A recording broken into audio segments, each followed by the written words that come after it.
Bismillahirrahmanirrahim. Students, today I am going to teach you the part 3 of affinity chromatography, that is the insertion of the long hydrocarbon chain in between the water insoluble support and the ligand in order to minimize the steric hindrance that is faced by the incoming macromolecules with the agarose gel or water insoluble supporting media. So starting from the cyanogen bromide method, first step is the activation, in which the activated gel is prepared, and now to the activated gel the three molecules, as earlier I have told you, that is hexamethylene diamine or omega amino caproic acid or 3,3 prime diamino dipropyl amine we place here with the activated gel, and as a result activated agarose gel is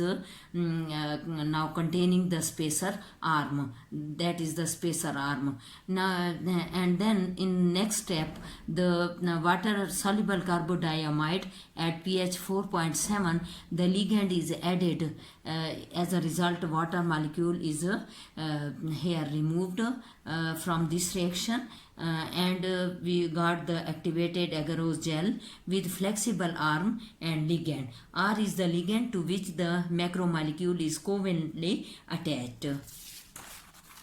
Then the column chromatographic technique in the affinity chromatography. So first of all, as is the column selection. Usually in affinity chromatography the short pen columns are used. Water insoluble supporting media, that is the agarose gel, that is the commercial name of this agarose gel is Sapphirose 4B, is usually used. Now the column will be packed in the similar way like the in the other chromatographic techniques. Now the binding and elution of the desired protein in the affinity chromatography. So the affinity chromatography is the very rapid process and one-step chromatographic process. First of all, after packing the column, the sample is applied. When sample is applied over the activated gel containing the ligand, those molecules which have affinity towards the ligands will bind to the column. The rest will be simply washed through the column during sample application. So during washed through the column, so during the sample application the Kd value should be kept between the 10 raised power minus 4 to 10 raised power minus 6 for ideal binding and of the desired protein. Elution of the binding protein, the Kd value will be kept between 10 raised power minus 1 to 10 raised power minus 2. So for the elution of the desired protein, the Kd value will be changed. By changing the Kd value, either by changing pH, temperature or salt concentration, we can change the Kd value. Second process is by adding for the elution of the desired protein, by adding competitor that will displace a target protein from the ligand. This can involve adding free ligands that will bind to the target protein, and that is the addition of the competitor. So for the elution of the desired protein, first we have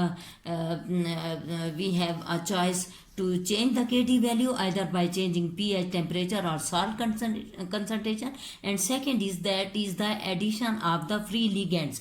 Free ligands are, this is the gel to which the ligands are covalently attached, and to this ligand now the target protein is as it is shown in the red circle.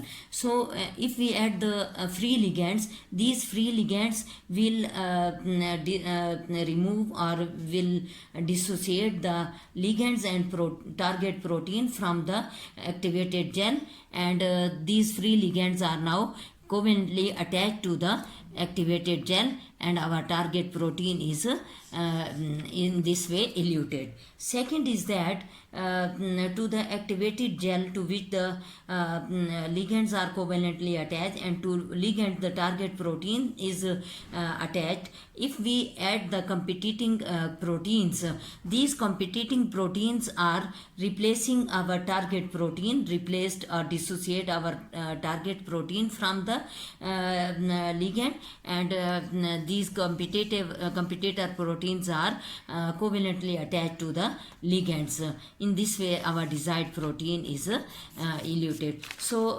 in this way we having the three options to elute our desired proteins. Affinity chromatography is very much important in the clinical point of view. For the diagnosis of certain diseases, we can use the affinity chromatography. It having a lot of applications in the medicine, in other fields also, in the diagnosis of diseases, etc. Okay, Allah Hafiz.